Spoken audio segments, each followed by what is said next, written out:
Conflict in Iran continuing to restrict the Strait of Hormuz. Oil has breached well over $100 mark, sending shockwaves throughout the global supply chain. Today, with Mr. Steven Davenport, we're going to break down what some of these things, maybe some stagflationary threats, mean to your portfolio. And I don't know if you were here last month when we met, but Mr. Steven said he saw 10% downside in the market. So I don't know if he meant for that to happen in a month, but we're definitely on the way to that. So we're seeing cracks inside of the S&P, the Dow, liquidity in private equity, and private credit, just to name a few. But uh, so happy to have you back here with me again, Mr. Steven. Let's just jump right in. How have you been? I'm I'm Steve Davenport with Circa Capital, and I'm happy here to be with Marcus. And I enjoy going through what's happening in the markets and what's happening in the world. I think we have become a different. Somebody asked me, "Is this like the '70s? Should we go back to, what happened when the Strait was last shut?" And I look at the world and I say it's a completely different world, because I think of where China was in '73. Their economy was small relative to the global economy. When I look at where energy was in the US, we were importing, I think, 30 to 40% of our oil requirements. So we were dependent on the Middle East. And now I look at, with shale and everything else that's happened in the US, we've got vast natural gas and oil resources that are being developed. And I think we're in a position where we're probably one of the better positioned countries in the world. And I think with this AI boom, it's causing us to look even harder at our energy and say, okay, we probably need to keep nuclear. We probably need to do more on solar and hydro. And I feel, although this wind recently with Trump shutting down some of the wind farms has been a negative, I think what it brings to light is it's another source. And when we figure out how we want to organize this and have the problem with the US market, Marcus, is that we are very much a capitalistic economy. We move and react to whatever the demand is at the current time. A lot of countries have energy policies that go out 10, 20, 30 years, and they have plans. Germany had a plan to get out of all of its nuclear and to, use more nat gas, but also try to use more solar and other things. And guess what? The Ukraine came along and that plan went out the window. So this time in our lives is probably another time where we're going to have to ask some hard questions about energy and what our future looks like and where do we want it to be. I believe that we're, moving more and more towards nat gas as a replacement for coal and oil. And I think that will take 15, 20 years. But I also believe that there could be some developments in the solar space and in the battery storage space that could change that. And I think what's going on with AI is pushing the limits of that, because they don't want to be on a grid where they depend on some central. And so you see these different AI servers farms, and they're going to be completely autonomous. They're going to have their own source of nuclear or solar, and they're going to try to operate independently of the grid so that they don't depend and have, their AI technology down during critical periods because of a hurricane or a hailstorm. It's really a very different time than '73, where we were just getting in line to fill up our cars, and we would burn as much gas as we would put in the engine, filling up the cars. And it was crazy. We had gas guzzlers. I mean, think of all the things that had changed since the '70s, but then look at the Middle East and say, has it changed? Have we gotten clarity as to how we operate and how things are going to work in the Middle East? I would kind of say that we know more, but I don't think we're more advanced in our relationships in the Middle East. And this violence is kind of bringing that point home. You would think that Iran would say, no mas, I don't want any more of this. But I think they realize that they can control the country with the guard, and they can keep their religious, leadership, even if they, like it's like the snake. When you knock off a head, three more grow back. I think it's Phaedra, right? Was the Greek god who had the ability to grow back more and more heads. I don't believe that we're really used to dealing with Middle Eastern governments, and I don't think we've made necessarily an optimal partner with Israel here. I mean, how do you feel about this war and Israel kind of pushing us into it without really a plan or an idea of what's right or wrong in terms of what we should do? I feel like the war that we're in right now. I mean, if you recall, last time we spoke, it was literally the day before. Like later that night, they launched Operation Fury. We were talking about the war and the duration as to how it might impact markets. And first of all, obviously, the loss of life is great and tragic. That's a tragic thing. All the people whose lives are disrupted and lost, that's a terrible thing. As far as from the market perspective, I feel like the war has had a lot of mixed messaging coming out as to what the objectives have been from the beginning, as to the time frame. First it was going to be just a few weeks, but we're kind of right at that 4 week window right now. So we'll see if that reaches 4 weeks. We're kind of at that point. It seems to have a lot, obviously, to do with oil. I don't know if people really realize that like oil makes the world go round. Uh, we cut off the Venezuelan oil, which is a lot of oil to, I don't want to say our enemies, but not necessarily our allies. That was a source of them getting oil over in the other parts of the world. Then when we go into conflict in the Gulf over there, you have another point that's choked off with oil, but it's kind of impacting some of our allies this time. But as you mentioned, America is pretty much oil independent right now. We supply a lot of oil. We went into this situation, as you mentioned before, in a totally different place as we were in the 70s. I do think that we have learned to talk with the Middle East a little bit better since the 70s. I mean, we negotiated, I guess you call it negotiations with Iraq until that didn't work, you know. But that was more of their own doing, I think, at the beginning when they were trying to take over Kuwait. Once again, oil, right? You go back to Iran and you look at the Contra stuff. I guess that was South America, but it all ties back to, like the 80s. We were in the Middle East then, Afghanistan, Taliban back then. So we're intertwined with all this stuff. We've negotiated. I just don't know if we've negotiated well with these regimes. And then even as recently as last year, we saw a lot of announced investments from Middle Eastern countries. I don't know how much they actually input into America, into data centers and AI and things of that nature. So I don't know. I will say that maybe we haven't improved our communications with the Middle East, but we have had more communications with the Middle East. So the messaging, as far as the war goes, that seems to be one of the big things because it's so dynamic, so topsy turvy, and that makes it hard with investing right now. So it's pretty much if oil goes up, stocks are going down for right now. That's the simple part of it.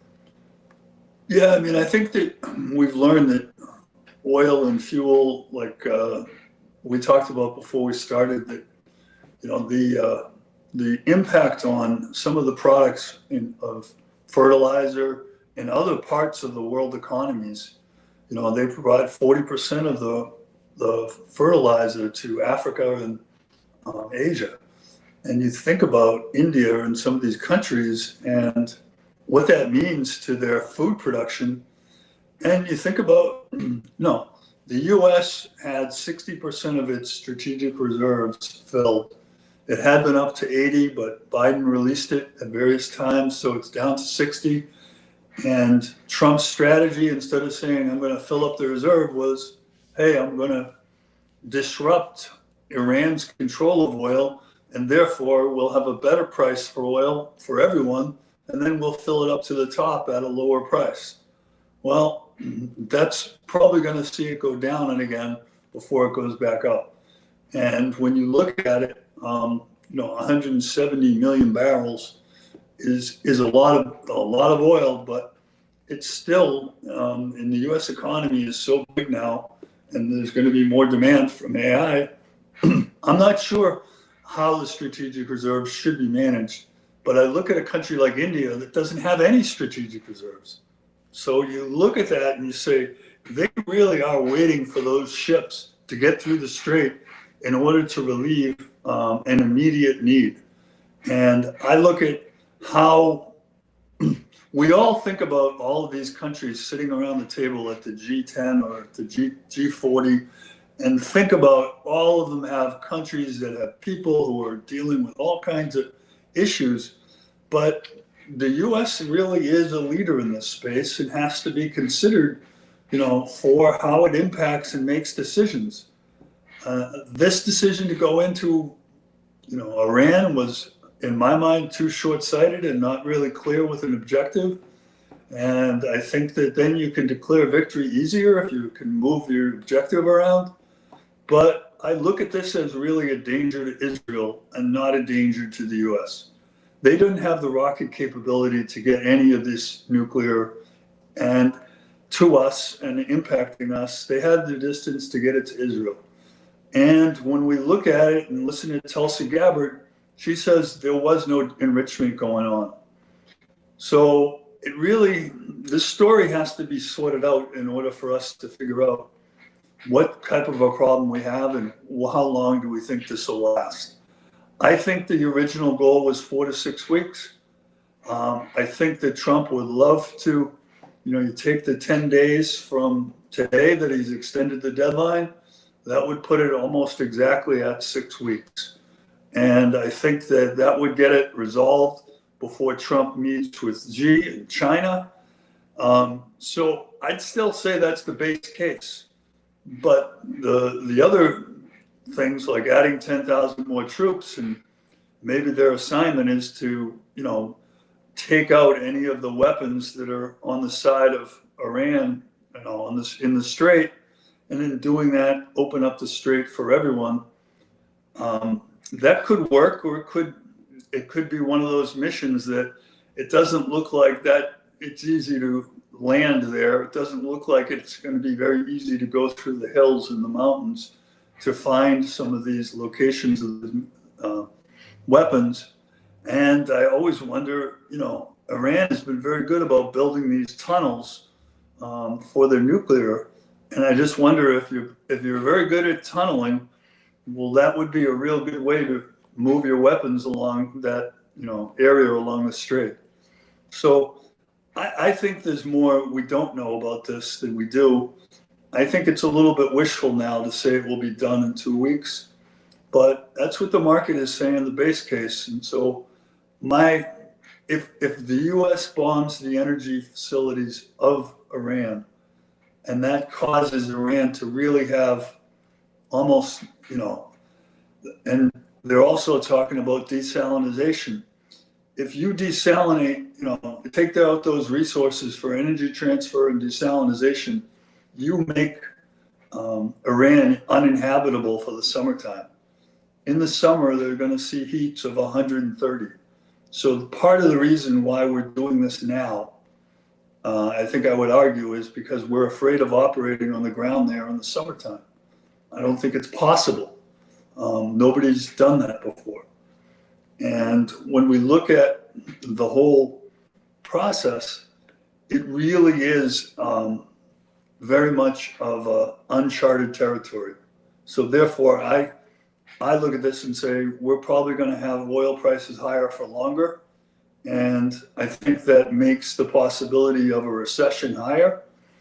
And I think with the other things going on, with AI being overpriced, with private credit potentially erupting into more failures, these things, I think, combine and create a very bad brew for us to swallow over the next 2 or 3 months. So I'm a little bit more than skeptical. I'd say I've dropped into the cynical bucket. Goodness, down to cynical. That's from a normal skeptic down to a cynical level. That's saying something. I just want to note that I'm pretty sure that Iran shot a missile that went like 2,600 miles the other day. So like they can't hit America, but they do definitely have more capabilities than I think we realize. It appears that the intelligence we have, some of the intelligence is really outdated. Like if you take that school bombing, for instance, That was data from like 2016, and it was supposed to be a weapons facility. I don't know, but it seems like to take troops into Iran would be a major escalation, right? As you mentioned, and it would definitely drop oil prices higher and extend this conflict much longer. But we do have close to 10,000 troops on the water right now headed that way, or at least that's what we say. Our administration does move kind of, under the shadows, I guess. They don't really put their moves out. Maybe that's tactical, or maybe they just don't know what they're doing with it. But either way it goes, if this pushes oil prices up, because you mentioned in your notes, I know I've seen inflation expectations going up to 4% real soon. You put 5, maybe 6% inflation. You want to walk into that? How do you get to those numbers? I'm saying I think that we're going to see some of the problems with fertilizer and some of the other things go through to our food. I also think that our immigration policy has caused some labor inflation that I don't think is going to get any better. I think we're still haven't resolved the immigration question. And I also think that this shutdown is going to, ultimately be inflationary, because I think it's going to be harder for us to operate and travel, and those things are going to make it more difficult and more expensive. So I'm not sure that we can get through this without a recession. I'm not sure it wouldn't be, I'm a big believer in, Hyman Minsky, that, it is cleansing for the economy to have a recession and have some things fail so that we can then rebuild well. When we do these things and we don't have a recession and everybody just gets funded for a little longer and the business continues to operate, but they operate with damaged balance sheets, that doesn't really help in the long run. We believe it's helping to prevent some of these recessions, but I would argue that they're a healthy part of the process. And what they do is they cleanse the people who can't survive, and they help the companies that do survive. And I think that right now, with private credit the way it is, I think these people wouldn't be in the credit space looking for funding unless they had some problems. And I think that the fact that they might be double collateralized or doing things that are less good for the company and the economy because they want to try to survive, I think this is where we need more information.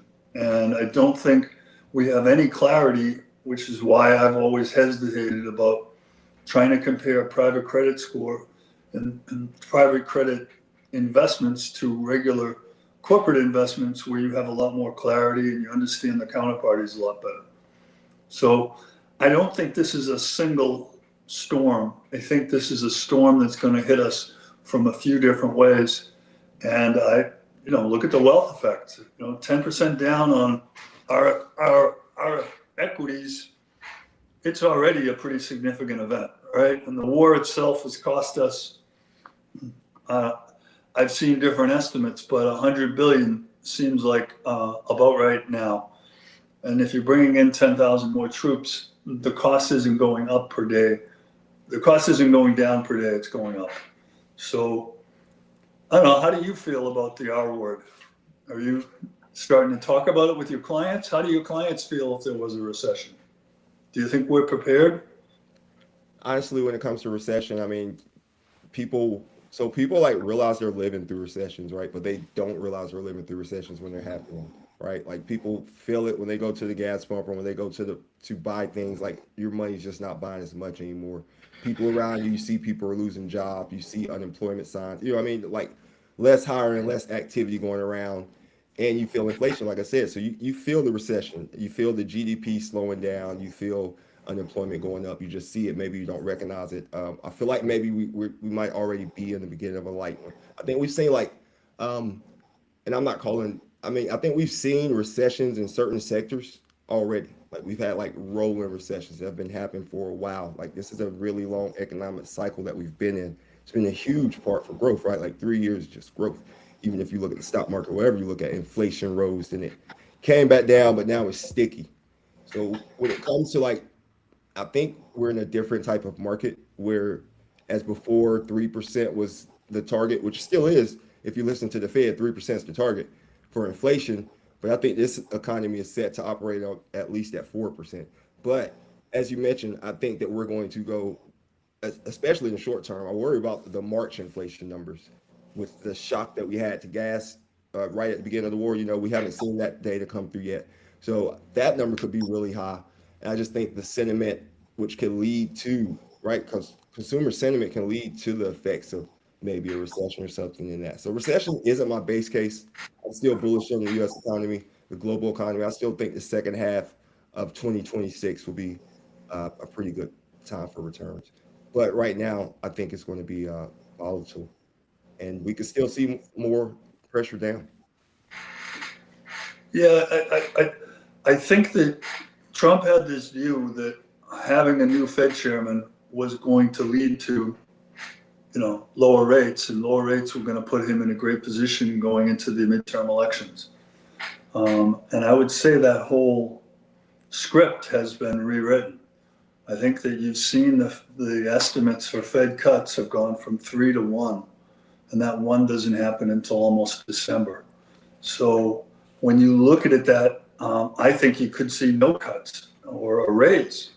I think that a raise now would clamp down on inflation, but it would also clamp down on the economy. And I think it would change the script of what we have. And I look at the last meeting, it was 11 to 1. It wasn't like it was 7-3 and we're going to get a new Fed chairman and Powell is going to go away and we're going to get to, a majority soon. 11 to 1, you add a new Fed chairman, but Powell stays on because of this whole investigation. You could see the majority finding something that the head of the chair wouldn't agree with. And I think what it's done is Trump has no understanding of unintended consequences. When he went after Cook, he thought, I'm going to intimidate her, she's going to resign, and I'm going to replace her with somebody who's good for me. Instead, she was the first African-American member of the Federal Reserve Board. She had a lot of pride. She had a lot of, work that went into her career. She says no. And now Trump's going to, appeal that to the Supreme Court. We're going to hear about that in June. But I don't see anything coming from the Supreme Court that's going to say he has the right to fire her. So therefore, I think that his calculations were just not I think people were going to react differently. The lawsuit against Powell, well, that'll force him to leave and he'll resign and we'll get the guy, our new Fed chairman in there sooner. Unfortunately, they didn't really look at it and see that he has another 2-year term left. So he could just stay on the committee for 2 more years and vote and believe and lead the others on the committee in a way that's going to be completely opposite. So the Fed, in my mind, was setting up for a rebound in the second half of this year, Marcus. But I feel like what's happening at the Fed makes that a lot harder. If inflation is higher and if they potentially have raised rates, that lower rate environment, housing is struggling. Housing at 6 and 6.5 isn't an enthusiastic part of the economy. At 5.5 or at 5, 1.5 lower, I think it would be. And so if we don't get that rearrangement of rates, I'm not sure your second half bounce is going to happen. Well, like you mentioned, first of all, I think Lisa Cook is the first female African American governor. I think there have been Roger Ferguson was on the board.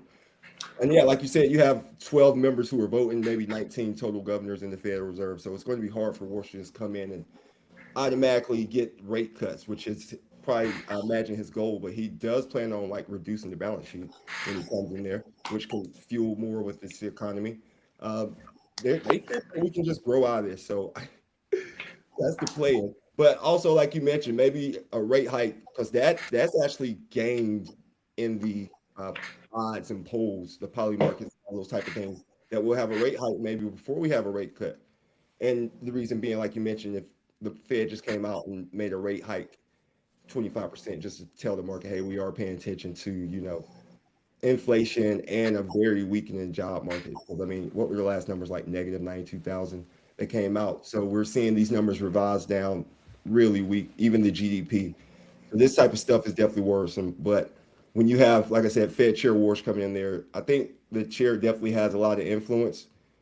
Last meeting Powell was at, he said he's not going anywhere until there's resolution. So, like you mentioned, he could possibly be on there for 2 more years. We would think that the administration or the DOJ would drop this before that. But and Tom Tillis, whose term expires in, well, I guess it expires in January, is when you'll be sworn in, or December. He said he's not going to push anything through on that board. So it's just very interesting dynamic with the Fed. Just thinking about Yeah, I how. mean, I Go think ahead. it's interesting that Tom Tillis is from North Carolina and the whole country and the Federal Reserve Board. It all depends on how Tom, sticks up for the Fed. And I think it's an amazing how in our economy and the whole market system has this one person who's saying, I don't want to let him go.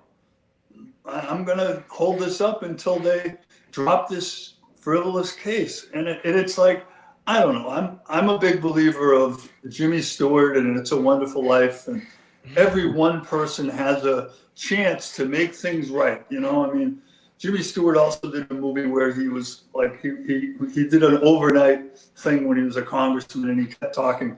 I find these times in American history where people just decide to say, I'm going to stand up and I'm going to be counted. And I don't think this is right, so I'm not going to do it. And I kind of, as a skeptic, I kind of like those things because I think what they do is they encourage people to really think about what's important and why we're doing this. And if we're going to operate in a way that doesn't make sense, well then, say something. Because I believe that's what, leaders are supposed to do. They're supposed to lead, right? Right, have decency, right? It's been a while since someone said that in Congress. I mean, you think back to Joe Manchin; he definitely had control of the whole entire government during Yeah. 5 years. Mitch McConnell, when Obama got elected, they asked him what was his goal, and he said to not let any of these objectives to get passed through. So certain men have definitely had power over these things. Newt Gingrich was very powerful, but he worked with Clinton. Clinton found a way to work with Right. him. I'm just saying, That's as a what you North need. Carolinian now, I kind of like this Tom Tillis story because he's from here. I mean, it's not a guy in South Dakota who's saying this. It's a guy here in North Carolina. And North Carolina is, in my mind, kind of a toss-up state. I don't think it's clear who's going to win in the midterms. And I just look at somebody like that and say, I realize he's not running and he's free to have his opinions, but there's a lot of people who aren't running and they just, they want to go quietly into the night. And I think that Tillis's move is a little bit of courageous. Yeah, it's definitely a change in position from Senator Tillis. I will give him that. I had a friend who literally would write his office every day, emails, call in. He was doing his civic duty as far as that goes. I texted him and said, I hope you send him some emails since he stood up for whatever he believes in. Representing the people of North Carolina. But I think Tillis was endorsed by Trump the first time he was elected. So just to, Yeah, I think that they were part of, I think things are changing. I mean, I think Cooper has a very good chance there. So I think this is going to be a very interesting fall, Marcus, irregardless of what happens. But with Iran, I am very saddened by what happened with that school children and 168 young children killed by a tomahawk. I mean, we own Lockheed Martin and we own Raytheon, and I think it does raise questions about how do you feel about companies that are providing these weapons that ultimately can be used or misused and lead to some situations that are very negative, right? yeah, and I think that's kind of what Anthropic was, part of their beef with the government was how these weapons are used. But I think it's the fog of war and it's the pros and cons. Someone's going to build these weapons, right? I saw where a company is developing where they can build like 10 of these. They're 3D printing these tomahawks, or they're 3D printing like ballistic missiles or some type of missile. So it's decreasing the cost a lot because this war is costing a lot of money. We were sending up, very expensive drones to take down very cheap missiles compared to the drones, and vice versa. So they're like having very expensive missiles being shot down by very cheap drones.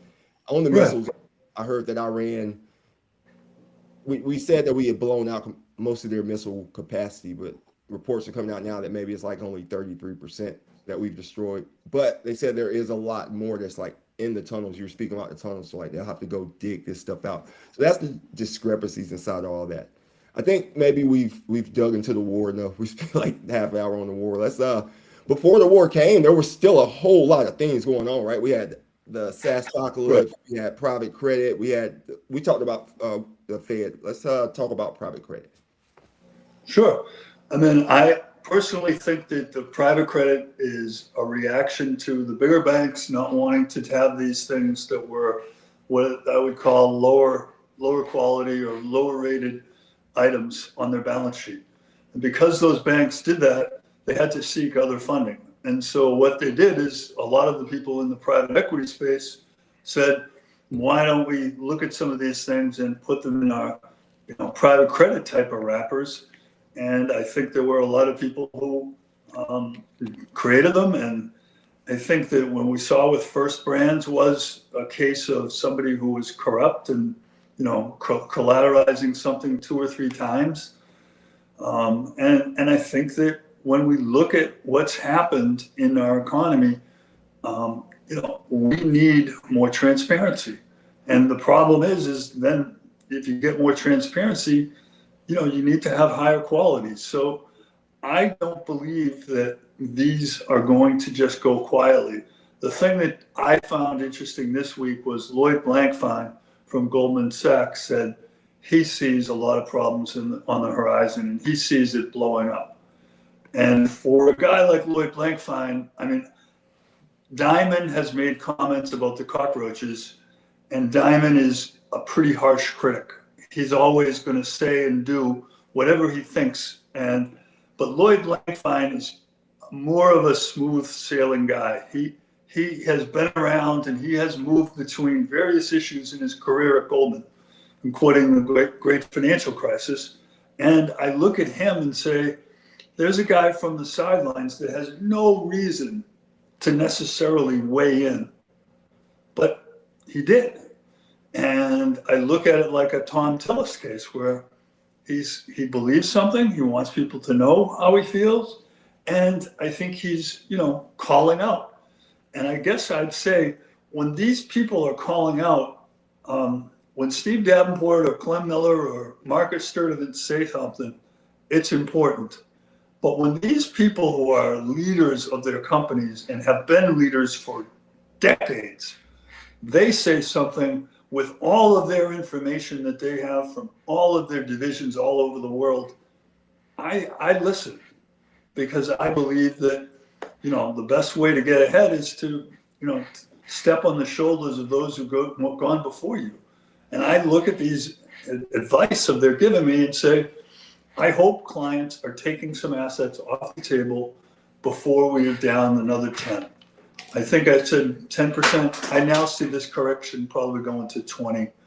I don't think we're going to see enough of a rebound given the inflationary factors and the Fed not lowering. That's the kind of thing that I think has changed in the 4 weeks since we last did it. And I look at that and I look at, the 10,000 more troops, and I look at some of the other things with some of our allies, and I also think it's strange that Trump would delay a meeting with Xi, and I think pushing that out tells you the extension of this effort is going to be longer than we originally thought. So, given those two things, I think the overall correction in the S&P will be closer to 20, and I would just say to people, now is not a bad time to have a little more dry powder. And I don't know, are you overweight, underweight, or regular neutral weight now, Marcus? I was trying to look and see where the markets were right now, but I, I'm pretty neutral weight when it comes to equities. I made moves with my clients before this. I haven't made any drastic moves.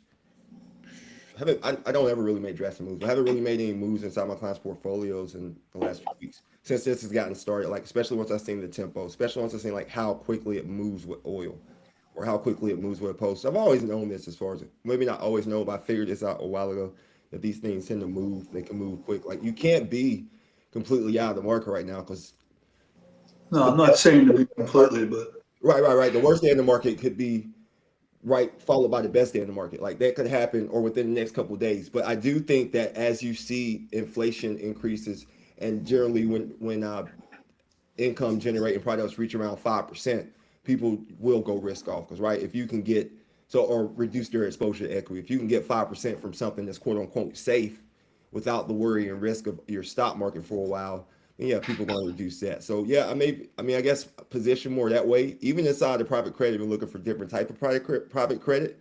Maybe not the stuff that's out there now per se, because they still need to come in my opinion. They should just take the flush, go ahead and say these are our books, write down everything that's bad. You know what I mean? Go ahead and write down, get that out the way. Your stock's going to crash for a little while. But private credit in general, we saw people asking for their money that was gated here recently. Since the last time we spoke, that was one of the big things. This money's been gated. Well, yep. that's how funds are set up. It's set up to be gated so people can't take out all the money at one time. But we've also seen high net worth individuals cash going into private credit. Maybe not into those stocks, but into individual funds. So it's like, watch what I do, not what I say.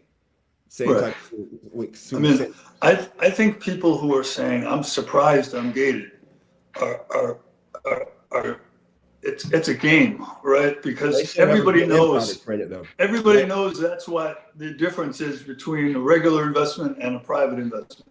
Is that on the way out there will be a process and you will be lined up like the other investors, and that's what happens.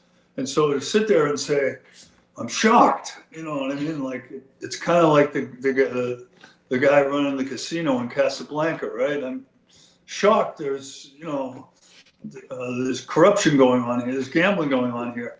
It's gambling when you're in private credit. If you didn't realize there were gates and that those gates could cause you to not get out as quickly as you wanted, then you weren't playing the game with all your marbles, right? I mean, that's part of what you get. And so for people to do this and act surprised, I think is kind of ridiculous. But yes, I've heard people say, now may be the time to go in. I think we need more clarity before we, put more assets in this. But I agree that the whole space of private credit is being painted with one brush and it's all negative. And whenever you see that, it's just like when everybody was into AI and everybody was on that side of the boat. Everybody was pro AI and it's like, how do I make money in a period like that? You have to, in some ways, stay in the middle or go on the other side of it, because it's not easy when the momentum of the mob is taking you one way and you don't necessarily feel the same way. And I think AI got ahead of itself and now it's pulling back. I think private credit probably got extended to people that it shouldn't have. And now we're seeing people get out of it who are what I would call weak hands. There was that expression with the meme stocks about having diamond hands, right? You have hard hands that you can hold anything, no matter how hot it gets. I think we know that when we see this, we need to hold and take things in perspective. If you have 40% in private credit today, you probably have too much. If you have 3 to 5, and you know that those 2 or 3 investments are good, they were good, they've been repriced good, they're showing good cash flows, then you have a different problem. And I think that everybody needs to always ask that question. And I do this with my clients on concentrated stocks. I say, okay, you have $10 million in Microsoft. if I gave you $10 million in cash today, how much Microsoft would you buy? And the answer isn't 10.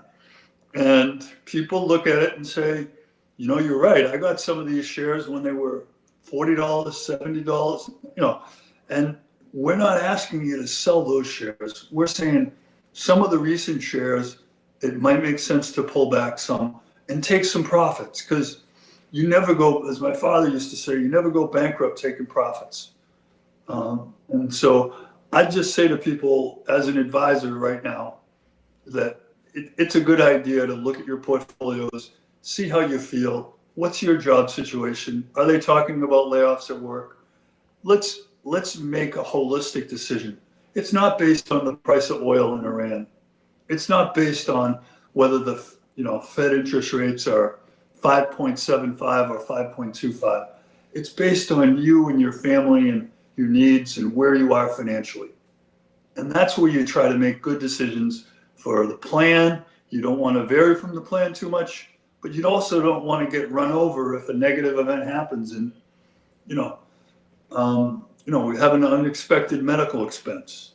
You need to put some money aside and think about it and act prudently for your plan. There's the people on CNBC, they're not going to be there when you have a loss and you need to go ask somebody what to do. You've got to figure it out, and having a good advisor is a big part of that. And that's what I think makes it easier for people, because they're busy on their jobs. They're busy working. They're busy raising kids. They're busy, coaching the kids' soccer team. It's not easy being in this, economy or this different points in your life.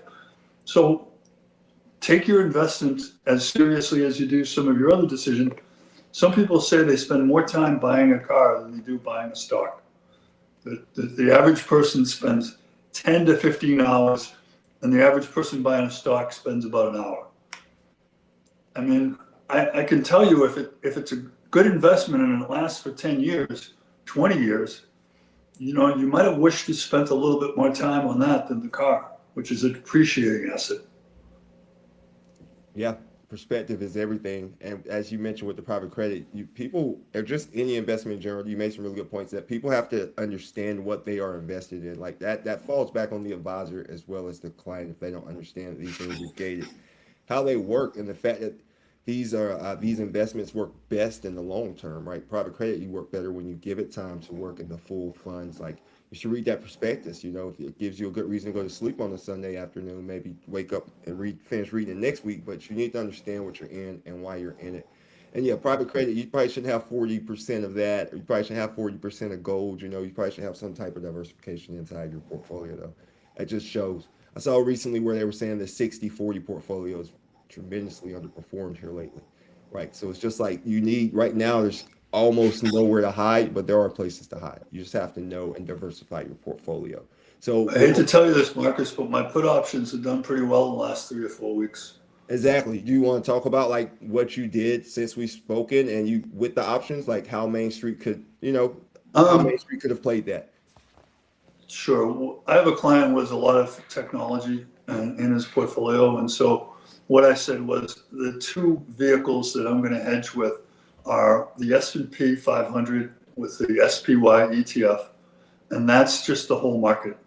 And so I believe that the whole market was not priced right. The AI was too high, and that the market wasn't reacting in ways that made sense. So everything that was happening was a positive. There was no way, even when they started buying each other's, products. And that reminded me of 2000 when that started with, all the servers, and everybody was trying to have cross deals with different people. And it was just like you were building the market up on yourself. And that's not the way that you want real growth, meaning growth that comes from independent people picking and selecting your. So AI was high, and I thought that this situation with Iran could get worse. So I bought some protection that expires in June, September, and January. And the reason I did that was I felt some of these things could get resolved quickly. Some of these things might not. And then I thought about the election and September options. And I said, if we have a change of government towards Democrats, is that going to be a negative to the markets?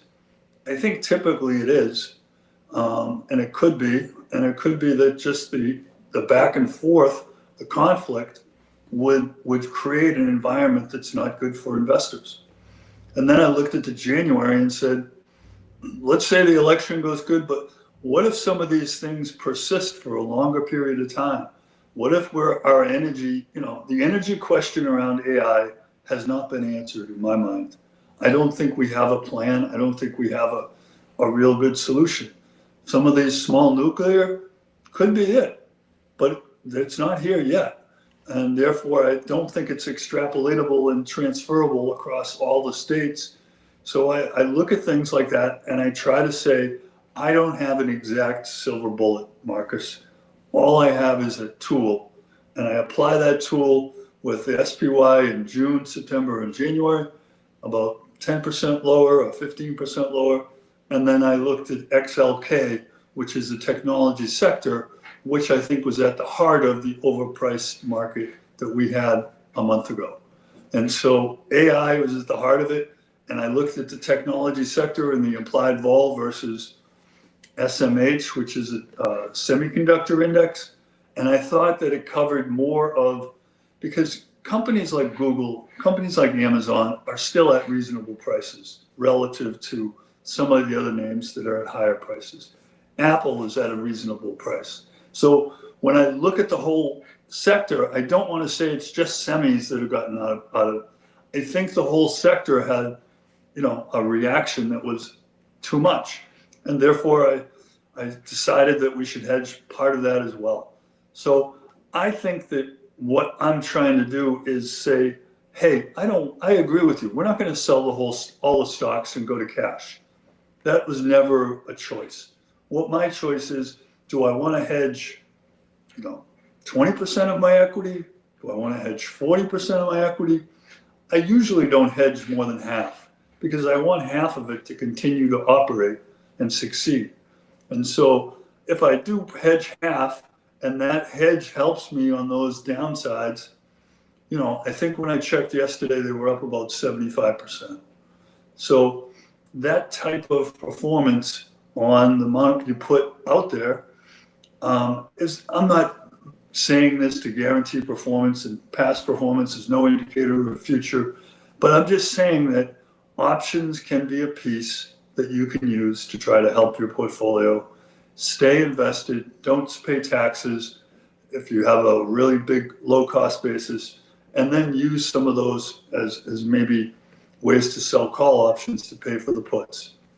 So generalized puts with specific call options written on names that are really overpriced is how I look at it for clients, and how I think is, there's sell, there's hold and hedge, and there's hold and don't hedge, and put new cash to work in fixed income instead of in, there's several ways to kind of different shades of gray, I guess, if I want to make one other analogy.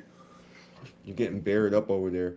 And what people should realize is that even when you mention your puts, that these puts they're longer dated options, right? Like you're not talking about, like, if you would have had that put on for Monday, you would have lost a lot just because that tweet or X post and how much the market moved. That's a whole nother story, what happened with that. Right.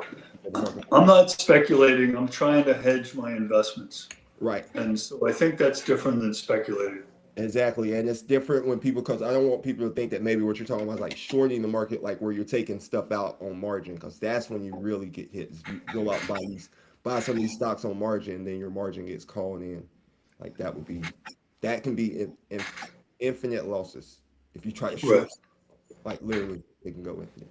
And I think there are, let's just say I see one trade out there that's going to unfurl, which is a lot of people borrow on margin to buy private credit.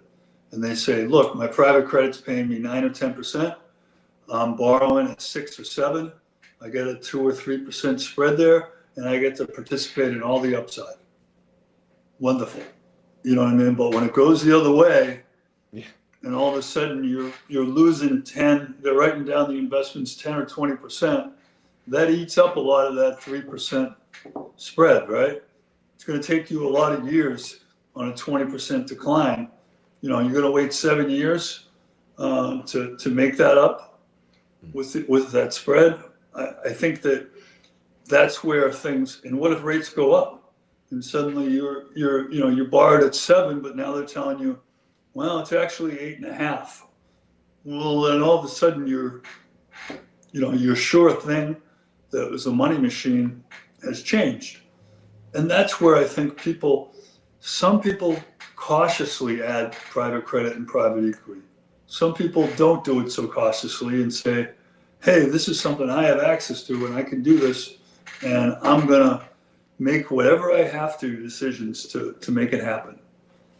And look, I think we all want to get ahead.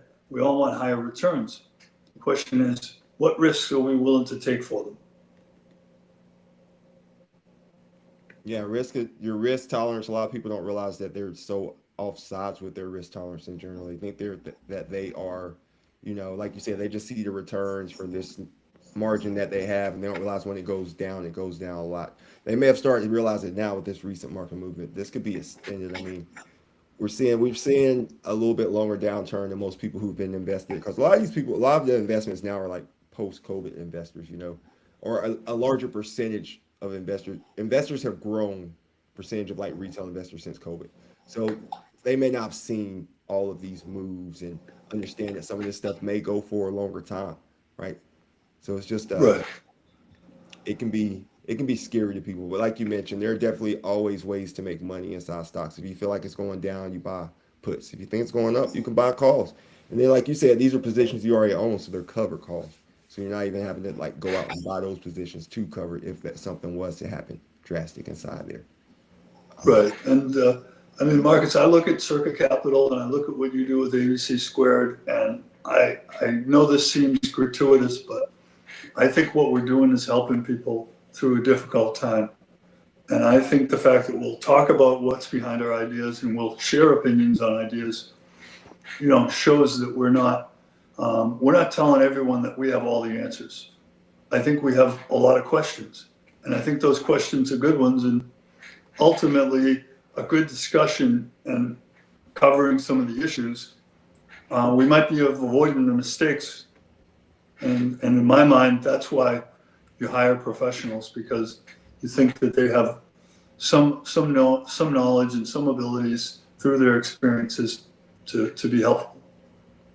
Yeah, we should provide a different mindset and approach to our clients. When things go, like, we should help them not sell low. Like that's what we should be there for, as part of the reason. I know we're coming up on the hour here shortly. I know you and Clem's a great dude. I know y'all do the Skeptics podcast. What have y'all been talking about lately on Skeptics podcast? Let the folks know. We had some interesting guests. We had a woman on, Kathy Karlick, who has started a nonprofit for women, or a platform for women, where she talks about Suddenly You, which is this concept that what happens when my husband dies or something goes on with my job and I have to suddenly make the decisions and understand what the ramifications are. And her point was, get to know things before it's suddenly you. Get to know where the money is and how things would work, and selling your house, and what are your debts and what are the things you need to worry about. Because suddenly can be you. And we know that there's going to be a huge transfer of assets over the next 20 years. Trillions of dollars, because wives live longer than their husbands.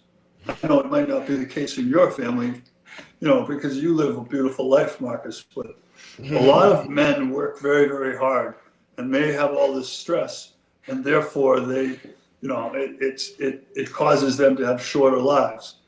You have less stress than all of us because you're so happy all the time. It doesn't cause any stress in your life, so your wife might, have a different life. And so I think what we're trying to do on Skeptics Guide is to keep giving people information that'll help them understand the investment industry. And Clem and I are going to share our own portfolios in the next 2 podcasts. And so talk about why we're invested the way we are and what we think the strengths and weaknesses are. And I think what it'll do for people is show them that, hey, everybody has different ways they can manage their wealth and their money. And there is no silver bullet, as I talked to before. I think there's different approaches for different people. And if you want to own a portfolio that pays 4% dividend yields on average, that's a pretty good way to, have equity exposure and have cash flow coming to you when you're retired. Some people say it's cheaper to just own the index. Yeah, it could be cheaper, but if you have to sell sporadically at times and make another decision about how to come up with income, that's not necessarily easy. So I think what we're trying to do is show people how different approaches and different ideas can all be right. I think there's more right than there is wrong in this industry. And I just like to, I don't want to talk about private credit because it's really not a problem for 85% of the economy. 85% of investors don't own private credit. So we can talk about it and how it affects that top 15%. Or we can say, let's continue to add value to all 100 and talk about things that are generic and that are meaningful to everyone. And part of that is, fear of this. And I want to tell people, if you're bothered by the news and the media, turn it off. I'm not going to be able to explain every nuance of every news article. But what I can do is tell you, if you take a longer term view and you look at yourself as pretty well balanced, that will get you through it. And so I don't mean to be, dismissive and saying don't follow the media, but I do mean to say, if it's causing you harm, if it's causing you heartache, listen to less of it. See if the heartache goes down. Go for a walk. It's beautiful. It's spring in North Carolina. There's a lot of things to celebrate. And so I guess I go back to do what's right for you. That's good stuff. Yeah. And yeah, like you and Clem are doing really good things on the Skeptics podcast. Y'all are really you have a good lineup. Y'all have had some really good guests on there. Speaking of guests that were on podcasts, we had Adam Parker on the Main Street Meets Wall Street podcast. For anyone listening, he was on your podcast as well, the Skeptics guy. Anyone listening, he said if you go check out his research with Trivariate and you say Marcus, you put Marcus in the code, you'll get the first month free. So that's for anyone nice. You want to go in. Yeah. I also saw George on there. George Hopfier was on as well. George, yes, Mr. George was great. He was on last part 2. That one's coming out next week. He had a great question he said that he asked. He had a lot of great things they said, but he had a great question he asked. He said when people come in there, he'll ask them, if you have, just talking about time in the market, if you have $100 and it goes down to $50, how much have you lost, right? And then how much do you have to gain to get back to $100? So that's that question. That's, that can throw some people off. But that's one of the things, I guess, if you can't answer that one, he's not going to hire you. So, the moral of it is it's hard to get the money back, right? It's more work to get back. So yeah, we're doing big things over there with that as well. And then just like having folks like you on, Mr. Steven, to come in, we can sit down and just talk and hash out the world. And, from our view, since we started talking, the Dow's down like 700 points now. Not since we started talking, but it's down at like session lows. I mean, until we can meet again, what do you see happening in between now and I guess next month with this market? And give me I see ultimately we're going to have a more violence and more activity. But I think it's starting to move towards what I'll call an end game, where I think that I think that Pakistan and other countries want to contribute to a solution here. I think there's talks going on. I don't think the talks are necessarily over. I would love to know who the talks are with. I'd love to know what the status is of Khomeini's son. In order to make good decisions, you need good information, Marcus.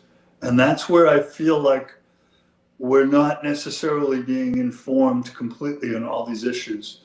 So I'm a little bit worried. I wish there was a little more clarity as to how an end game would work. I think that it's ironic that, you know, Barack Obama's plan had 15 points with Iran. Trump's plan has 15 points with Iran. 10 or 12 of them the same points. He tore up the agreement because he said they weren't following the agreement.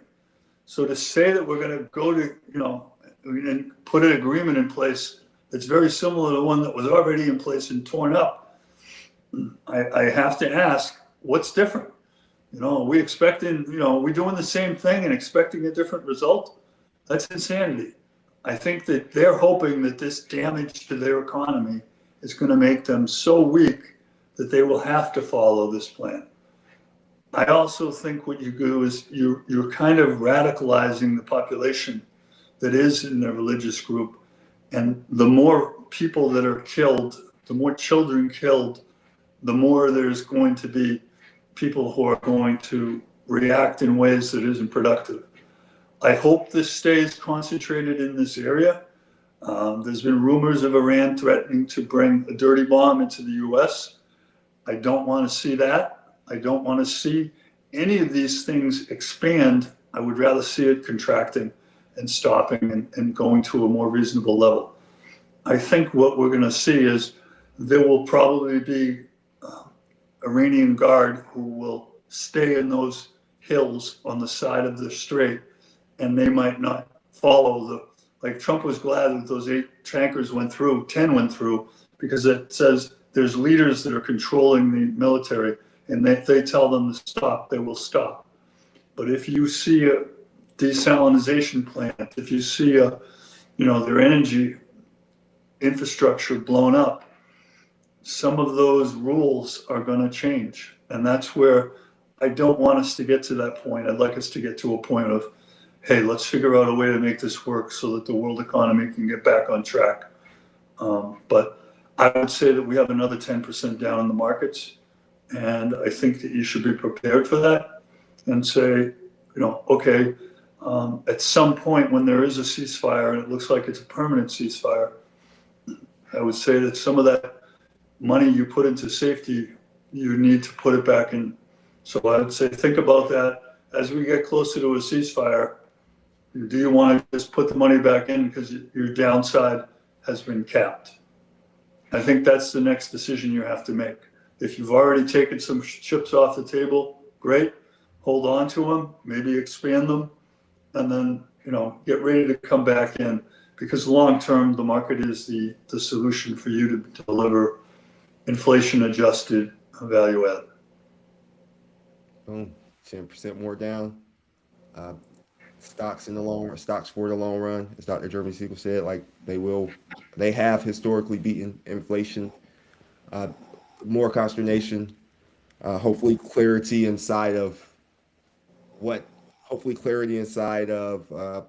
the end game in the war, where we're at inside this war. And then we can just get back to the normal stuff, you know, is AI taking over the world? Will Kevin Bush ever be elected? Is private credit a bubble? Is inflation a problem? Are people losing their jobs, and are we in a recession? So, Yeah, I think the Fed and other things are much better to talk about than Iran. Nothing personal. I agree. Well, I think that might cover it for the month. Is there anything else you want to talk about today, Mr. Steven? No, thank you. I appreciate your time listening to me. Yeah, and for anyone who enjoyed it, you know, check out Mr. Stevens. They have the podcast Skeptics Guide to Invest in. Where else can they find you if they're looking for you, Mr. Steven?